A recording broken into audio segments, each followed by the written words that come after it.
আসসালামু আলাইকুম। বেলাল খানের বাসাটা কোন দিকে পড়ছে? এই আপনার সামনে একটা গিয়ে হাতের বাম সাইডে। সামনে কি ভূমি অফিস নাকি? হ্যাঁ, ভূমি অফিস আছে সামনে। মানে বেলাল ভাই কি তোমাদের এলাকার? ঠিক।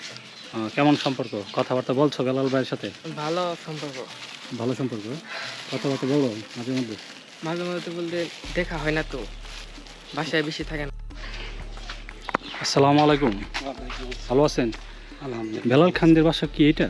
হ্যাঁ, টাঙ্গাইল সখীপুর উপজেলা থেকে শুভেচ্ছা জানাই।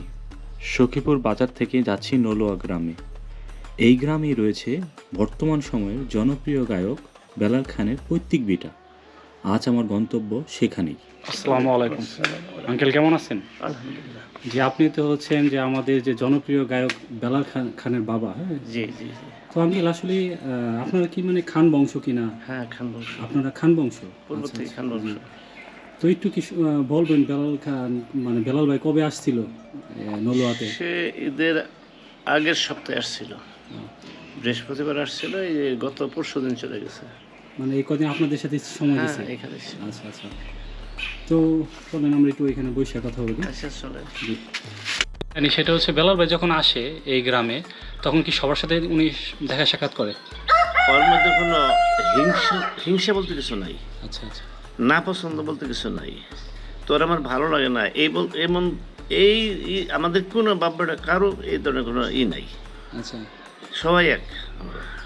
কে চাচা, কে খালু, কে ফুফা, অমুকের সাথে আমার ঝগড়া, ওর সাথে কথা বলবো না, এই ধরনের বেলাল কি আমার ছোট ছেলে বাড়ি কি আর আমি কি, এইগুলোর সাথে আমাদের কোনো মানে আপনার অন্যভাবে চলেন আর কি, সবার সাথে মিলেমিশে চলেন আর কি। আচ্ছা ফ্রিভাবে চলার চেষ্টা করি। আঙ্কেল, ওই চলচ্চিত্র পুরস্কার যখন বেলাল ভাইকে ঢাকাতে দেওয়া হয় তখন এলাকাতে কি কোনো সংবর্ধনার আয়োজন করা হ্যাঁ, হয়েছিল করছিল, কিনা? করছিল, আসছিল উনি? করছিল। আচ্ছা। এমনি কি মানে বেলাল ভাই কি মানে ছোট থেকেই গান টান করতো কিনা? ছোটোর থেকেও কোরআন তেলাওয়াত করতে হামনাত দিত, মানে শুরুটা ছিল কোরআন তেলাওয়াত হামনা? হামনাত থেকে। আচ্ছা হামনাতটা ওর খুব ফেভারিটই ছিল, যেখানে যাইতো সবার সমিতিতে ওর হামনাতের জন্য ডাকতো। গজল কণ্ঠ ভালো তো, যে বড় বড় সবার না মজলিস, ধার্মিক ইসলামিক ওয়াজ মাহফিল হইতো? মাহফিলে ওর ওই হামনাত বা গজলের জন্য ওরা নিত এসে। উপদেশ দেওয়া হয় মানে ধর্মের ব্যাপারটা বজায় রেখে আচ্ছা তুমি যা ইচ্ছা তাই করো, তোমার ইসলাম যে তুমি মুসলমানটা বজায় রেখে তুমি যা ইচ্ছা তাই করো, কোনো আপত্তি নেই। এমন কোনো কাজ করো না মানুষে তোমার খারাপ কিছু লিখবে, মন্দ কিছু বলুক। এটা আমি আশা করি না। এটা আমি কারোর দিয়ে আশা করি না, আপনার দিয়েও আশা করি না। আচ্ছা আচ্ছা। এই আর কি। মানে হচ্ছে যা কিছু করো কিন্তু ধর্মের বিপক্ষে যাও না, হ্যাঁ। মানে ধর্মের পক্ষেই থেকো। জি। তো আঙ্কেল মানে আপনাদের এখানে বাড়িটা তো দেখলাম বিশাল বড়, এই বাড়িটা তো অনেক বড়, এটা আপনি মানে কেনা সম্পত্তি? হ্যাঁ, এটা আমার কিনা।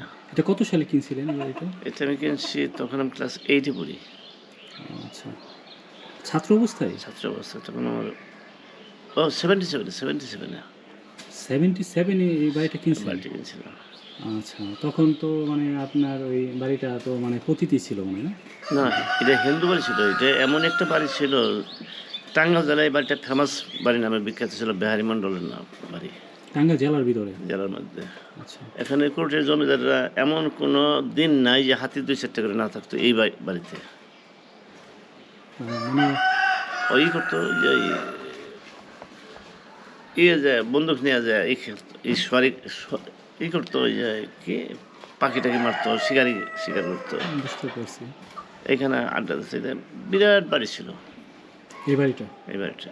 ও আচ্ছা। তো এখানে কি আপনার তাহলে ওইখানের উপরে ওইখানে ওই সময় থেকে কি বসবাস করতেছেন? আমি 77 77-এও ওদের যার বাড়ি বেহার মন্ডল বাড়ি, ওর নাতি মানে আংশিক কিছু পাইছিলাম, আচ্ছা আচ্ছা। এই আংশিক কয়েকটা পাইছিলাম। তারপরে আমি যখন চলে আসলাম তখন ওরা বললো আমাদেরকে অন্য একটু জায়গা রেখে দেয়, সেখানে আমরা চলে যাবো। পরে টাকা দিলাম, আর অন্য জায়গা রেখে সেখানে চলে গেছে। তো মানে এই যে এত বিশাল বড় বাড়ি আপনার, কিন্তু আপনার তো মানে মানুষ শুধু আপনি থাকেন আর আন্টি থাকে, বেলাল ভাই তো ঢাকায় থাকে, তো মানে কখনো কি বেলাল ভাইকে মিস করেন কিনা? মিস তো ছেলে জন্ম দিছি দোনোটার লেগেই করি, মেয়ে লেগাও করি, কিন্তু করলে তো আফসোস করার কিছু নাই। আচ্ছা, আর মিস করলে আমি কি করতে পারেন? What can I do now? কিছুই করার নাই। যে তাদের বাঁচার তাগিদে, ছেলে ফেলে মানুষ করার তাগিদে তাদেরকে বিভিন্ন জায়গায় দৌড়াইতেই হবে। যেমন আমি একসময় ওদেরকে মানুষ করার জন্য দৌড়াইছি। এমনি কি রেগুলারই কথা হয় বেলাল ভাইয়ের সাথে? এমন কোনো দিন নেই যে ৩-৪ বার করে কথা না হবে। মানে প্রতিদিন হ্যাঁ, ৩-৪ ৩-৪ বার করে হবেই। মানে নাতি এটা বা কি বেলাল ভাই কল দেন আপনি দেন? উভয়। দুইজনেই দেন? আর কি ধরনের কথাবার্তা হয়? খাওয়া দাওয়া করছো কিনা? সেটাই। আচ্ছা আচ্ছা, মানে আপনার খুব যত্ন নেয় আর কি, যত্ন তো বাপ যখন নিতেই হবে। আর আমার ছেলে যখন, আমার খোঁজখবর রাখতেই হবে। আচ্ছা আচ্ছা, বেলাল ভাই তো কোনো রাজনীতির সাথে কখনো না জড়িত না ছিল না না? না, না, না। সে যখন অন্য জগতে, এই রাজনীতিতে তার সময় পায় না, বা নেশাও না তার। রাজনীতি কোনো নেশা নেই? না। আর মানে বেলাল ভাই কি মানে বিয়েটা কি পছন্দ করে নাকি আপনারাই পারিবারিক না, আমরা পারিবারিক না। আপনার পারিবারিক দোনোটাই, দোনো ছেলেই। পারিবারিকভাবেই হয়েছে? বেলাল খানের জন্ম টাঙ্গাইল জেলার সখীপুর উপজেলার নলুয়া গ্রামে। তার পিতার নাম লুৎফুর রহমান খান ও মাতার নাম বেদেনা রহমান। 2 ভাই 1 বোনের মধ্যে বেলাল খান সবার বড়। 2001 সালে উচ্চ মাধ্যমিক সমাপ্ত করে ঢাকা বিশ্ববিদ্যালয়ে ভাষাতত্ত্ব বিভাগে ভর্তি হন। ব্যাংক চাকরির মাধ্যমে তার কর্মজীবন শুরু করেন। পরবর্তীতে চাকরি ছেড়ে তিনি আবার সঙ্গীতে চলে আসেন। শুরুতে প্রাচীন নামে ব্র্যান্ড দল গঠন করেন।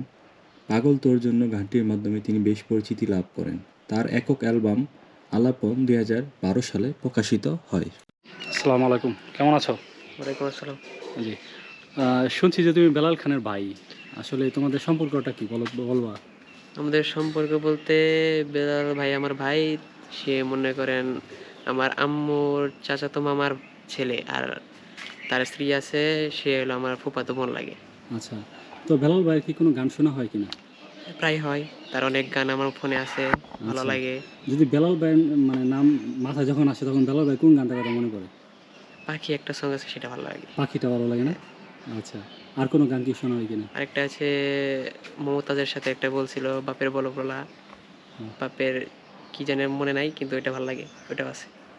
তার মানে ওই বেলাল ভাই যখন আসে তখন কী ধরনের কথাবার্তা হয় তোমার সাথে? এমনি নর্মাল পড়ালেখা নিয়ে কথাবার্তা হয়, লাইফ ফিউচার নিয়ে এইসবভাবে কথা বলে, তাছাড়া অন্য কোনো বেলাল কথা ভাই না। তো মানে খুব মিশুক মানুষ। মিশুক বলতে যখন দেখা হয় অনেক ভালো, মনে করেন কেয়ারিং, কথাবার্তা ভালোই হয়। তো এই যে সবসময় বেলাল ভাইদের বাসায় মানে এখানে আসা যাওয়া হয়, তো মানে আসলে তো মনে হয় যে এটা তো বেলাল ভাইদের বাড়ি, তো কেমন মনে হয় তোমার কাছে? কেমন বলতে, আমি তো পড়ালেখার সূত্রে এখানে আসি, ওইভাবে মনে করেন যে নর্মালি আসি পড়ালেখার সূত্রে, অন্য কোনো তেমন কিছু মনে হয় না। মানে এই যখন বেলাল ভাই আসছিল ঈদে দেখা হয়েছিল? ঈদের মধ্যে দেখা হয়েছিল। কি বললো তখন? তখন বললো অনার্সে কোথায় ভর্তি হবা, এইসব পড়ালেখা নিয়ে। আচ্ছা আচ্ছা, পড়ালেখা নিয়ে কথাবার্তা হয়। হ্যাঁ, পড়ালেখা নিয়ে। তো তখন কি ভাইকে বলা হয়েছে যে ভাই গান আপনার যে আপনি গান এতগুলো সুন্দর সুন্দর গান গান আমাদের জন্য আপনার না না, তেমন কিছু বলা হয়নি। গান এমনকি তারে দেখলে তো একটু লজ্জা লজ্জা লাগে, এমনি দেখা হয় না তো, এর লিগে। লজ্জা লাগে? আচ্ছা আচ্ছা, তো এই হচ্ছে তাহলে মানে এই বাসাটা তো বেলাল ভাইদের বাসা না? হ্যাঁ, এটাই। বেলাল ভাই তো মানে এইখানে আসে তো অনেকদিন থাকে কিনা? অনেকদিন থাকে, মানে বন্ধের সময় থাকে এখানেও, আবার শ্বশুর বাড়িও যায় কতদিন, ওইখানে থাকে, এখানে বেশি থাকে। মানে কতদিন পর পর আসে? এমনি ধরেন বন্ধের সময় আসে, যখন এমনি তাদের ছেলে মেয়ে যখন স্কুল কলেজ বন্ধ থাকে, তখন এখানে ঘুরতে বেড়াতে আসে। এখানে চলে আসে? আচ্ছা, ঠিক আছে, অসংখ্য ধন্যবাদ। ওকে।